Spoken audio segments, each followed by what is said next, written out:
Know that only about half of businesses are expected to survive 5 years or longer? Why does that happen? Well, let's help prevent that from happening to you. In your opinion, what are the keys to lastability and success? A passionate owner and team, a talented workforce, having a great product or service, great marketing and advertising. The number one most important thing for survival of businesses is demand. Knowing your demand, knowing your market, and timing it right. It's providing your end user, the customer, with the products or services they want. I like to work from a bottoms-up approach. Know your market, know their wants and needs, and design or create a product or service based upon those needs and wants. It's about demand. You want to fulfill demand, the demand of the end user. Timing and knowing your market are key. It's about demand.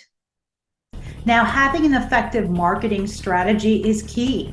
Knowing how to effectively communicate with your end user and letting them know that you're able to fulfill their want or need with your product or service. How do I know this? From experience. I went to business school. I got my MBA. However, what I learned most about businesses was from my experience. I will show you and teach you what you don't learn in school or in any other course. You only learn from having to go through it many years. And I've had many different businesses across many different industries, and I've learned a lot. My first business didn't go so well. I was pretty young at the time, and I'd just come out of business school. How ironic, right? And I didn't identify my market, or I didn't fully understand the market, and I certainly did not provide them with what they wanted. But you learn from the mistakes. It's important to think different. Think out of the box, be a contrarian, avoid the crowd. Think of creative ways to fulfilling your customers' wants or needs. It's always about demand. Marketing and promotion are vital tools to get your message across to your end user. Demand, effective marketing, and timing.